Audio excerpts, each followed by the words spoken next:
নমস্কার বন্ধুরা, welcome back to my channel Champa Rannaghar. আজ আমি আপনাদের সঙ্গে শেয়ার করব পটল, আলু আর ডিম দিয়ে দুর্দান্ত স্বাদের ইউনিক রেসিপি, যেটা মাছ মাংসের স্বাদকেও হার মানাবে। বাড়িতে যদি মাছ মাংস না থাকে অবশ্যই কিন্তু এটা বাড়িতে বানিয়ে দিতে পারেন, বা কোনো আত্মীয় স্বজন আসলে এই রেসিপিটি অবশ্যই আপনি বানিয়ে নিতে পারেন। তাহলে চলুন বন্ধুরা, দেখে নিই আমার আজকের রেসিপিটি বানানোর জন্য এখানে 4টে ডিমকে আমি সিদ্ধ করে নিয়েছি। একটা বড় সাইজের আলুকে একটু গোল গোল করে কেটে নিয়েছি, আর 4-5টা পটলকেও আমি কেটে নিয়েছি। সমস্ত কিছুকে কেটে একদম রেডি করে নিয়েছি। এবারে একটা কড়া বসিয়ে নিয়েছি, আর কড়ার মধ্যে দিয়ে দিয়েছি তেল। রান্নাটা করব সাদা তেলে। তেলের মধ্যে দিয়ে দিচ্ছি সামান্য একটু লবণ, আর দিয়ে দিচ্ছি হলুদ। লবণ আর হলুদ দিয়ে ডিমটাকে আমি ভেজে নেব। ডিম যদি তেলের মধ্যে লবণ হলুদ দিয়ে ভাজেন তাহলে ডিমটা কিন্তু খুব সুন্দর ভাজা হয় আর ভেঙেও যায় না। লবণ আর হলুদ দিয়ে একটু হালকা লালচে করে ডিমগুলোকে ভেজে নিতে হবে। প্লিজ বন্ধুরা, প্রথম থেকে শেষ পর্যন্ত ভিডিওটি দেখার অনুরোধ রইল। যদি ভিডিওটি কোথাও একটু ভালো লেগে থাকে অবশ্যই একটা লাইক করবেন, প্রচুর প্রচুর শেয়ার করবেন, আর কমেন্ট করে জানাতে ভুলবেন না আপনি কোথা থেকে আমার ভিডিওটি দেখছেন। আর দেখুন, ডিমগুলো কিন্তু বেশ লালচে করে ভাজা আমার হয়ে গেছে। এখন আমি ডিমগুলোকে তুলে নিচ্ছি। ডিম ভাজার পরে যে তেল আছে সেই তেলের মধ্যে আমি আলুগুলোকেও ভেজে নেব। যে আলুগুলোকে আমি তরকারিতে দেওয়ার জন্য গোল গোল করে কেটে রেখেছিলাম সেই আলুগুলোকেই আমি দিয়ে ভেজে নেব। আলুগুলোকে খুব লালচে করে ভাজতে হবে না, হালকা লালচে করে ভেজে ফেলতে হবে।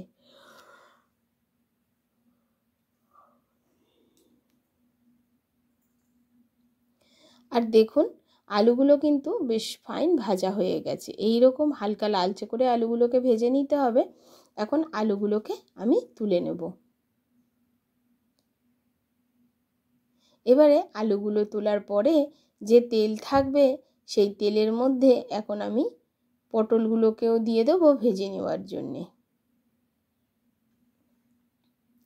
আমার মুখের কথা শুনে নয় বন্ধুরা, আপনার বাড়িতে একবার এইভাবে আলু পটল কুমড়ো দিয়ে আলু পটল ডিম দিয়ে এই রেসিপিটি একবার অন্তত বাড়িতে বানিয়ে খেয়ে দেখবেন, আর আমাকে কমেন্ট করে জানাতেও ভুলবেন না যে কেমন ছিল। একবার অন্তত আপনারা চেষ্টা করে দেখতেই পারেন। এটা কিন্তু গরম গরম ভাত, রুটি, পরোটা, লুচির সঙ্গেও বেশ সুন্দর লাগে। আর দেখুন বন্ধুরা, আমার পটলগুলোও হালকা লালচে করে ভাজা হয়ে গেছে। পটলগুলো তুলে নেওয়ার পরে যে তেল আছে সেই তেলের মধ্যে দিয়ে দিচ্ছি গোটা জিরে ফোড়ন, দিয়ে দেবো দারচিনি, লবঙ্গ, এলাচ, গরম মশলা ফোড়নে, আর দিয়ে দিচ্ছি একটা তেজপাতা। 30 থেকে 40 সেকেন্ড মতো হালকা করে নাড়াচাড়া করে নেব। যখন এই ফোড়ন থেকে খুব সুন্দর একটা গন্ধ বেরোবে তখনই বুঝতে হবে ফোড়নটা ভাজা হয়ে গেছে। আর কিন্তু বেশি ভাজা যাবে না, তাহলে ফোড়নটা কিন্তু পুড়ে যেতে পারে। এই সময় গ্যাসের ফ্লেমটাকে একদম মিডিয়ামে করে রাখতে হবে। তারপরেই আমি দিয়ে দিচ্ছি 2টো মিডিয়াম সাইজের পেঁয়াজকে আমি কুচিয়ে নিয়েছি, দিয়ে দিচ্ছি পেঁয়াজ কুচি। পেঁয়াজটাকে নাড়াচাড়া করে হালকা করে ভেজে ফেলতে হবে। পেঁয়াজটাকে কিন্তু একটু লালচে করে ভাজতে হবে, তবেই কিন্তু তরকারির কালারটা সুন্দর আসবে। এখন যখন একটু হালকা লালচে করে ভাজা হয়ে গেছে তখন পরিমাণ মতো লবণ দিলাম, দিয়ে আবারও একটু নাড়াচাড়া করে নিচ্ছি। লবণ দেওয়ার কারণে সঙ্গে সঙ্গে আরও বেশি একটু লালচে হয়ে যাবে আর পেঁয়াজগুলো একটু নরম হয়ে যাবে। এবারে দিয়ে দেবো 1 চামচ আদা বাটা আর 1 চামচ রসুন বাটা। আদা রসুন বাটা 1 চামচ করে দিয়ে দিলাম। এরপরে এর মধ্যে দিয়ে দিচ্ছি একটা কেটে রাখা টমেটো। আপনারা এখানে টমেটোর পরিমাণটা বাড়িয়ে বা কমিয়ে নিতে পারেন। এবার সমস্তগুলোকে খুব ভালো করে কষিয়ে ফেলতে হবে, যাতে আদা রসুনের কাঁচা গন্ধটাও চলে যায় আর টমেটোগুলো বেশ গলে যায়।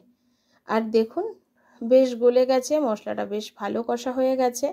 এখন এর মধ্যে আমি দিয়ে দেবো কিছু শুকনো মশলা।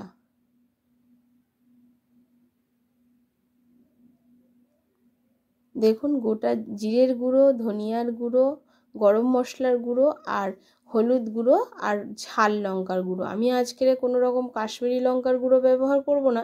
কাশ্মীরি লঙ্কার গুঁড়ো না ব্যবহার করেও খুব সুন্দর একটা কালার আসবে।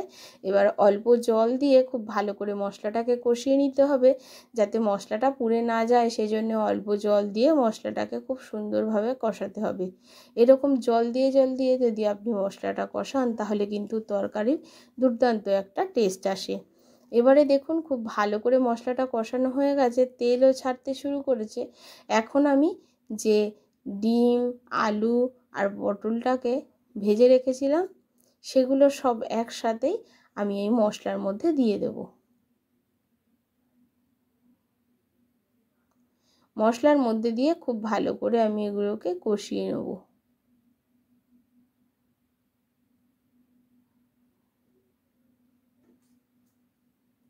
আর দেখুন খুব সুন্দরভাবে কিন্তু কষানো একদমই আমার হয়ে গেছে। আর এই কাজটা কিন্তু একটু সাবধান করে করতে হবে, কারণ ডিমগুলো যেহেতু সেদ্ধ আর ভাজা করা, ভেঙে যাওয়ার সম্ভাবনা থাকে। এখন দেখুন খুব ভালো করে আমি কষিয়ে নিয়েছি, আর ডিমটা একেবারে মশলার মধ্যে কষানোর দরুন ডিমের মধ্যেও কিন্তু মশলাটা ঢুকবে, যেহেতু আমি ভাজার সময় খুন্তি দিয়ে ডিমগুলোকে একটু চিড়ে দিয়েছিলাম। এবারে এর মধ্যে ব্যবহার করব গরম জল। এখানে অবশ্যই আপনারা গরম জলটা ব্যবহার করবেন। আমি এখানে উষ্ণ গরম জল ব্যবহার করেছি। আপনারা চাইলে একটু ফুটন্ত জলও ব্যবহার করতে পারেন, উষ্ণ গরম জলের থেকে বেশিও গরম ব্যবহার করতে পারেন। আর গরম জল তরকারিতে দিলে কিন্তু তরকারির টেস্টটা হয় অসাধারণ। এখন জলটাকে দিয়ে আমি কিছুক্ষণের জন্য ঢাকা চাপা দিয়ে ঢেকে রেখে দেবো, যাতে পটল আর আলুটা খুব ভালোভাবে সিদ্ধ হয়। এই ধরুন আমি মিডিয়াম ফ্লেমে 5 মিনিট মতো ঢাকা চাপা দিয়ে রাখবো। ঢাকাটা 5 মিনিট পরে ফিরে এসেছি। এখন ঢাকাটাকে খুলে তরকারিটা দেখে নেব। দেখুন বন্ধুরা কতটা কমে গেছে। এবারে আরও একটু নাড়াচাড়া করে দিলাম। একটা আলু ভেঙে দেখিয়ে দিচ্ছি কত সুন্দর সিদ্ধ হয়েছে দেখুন।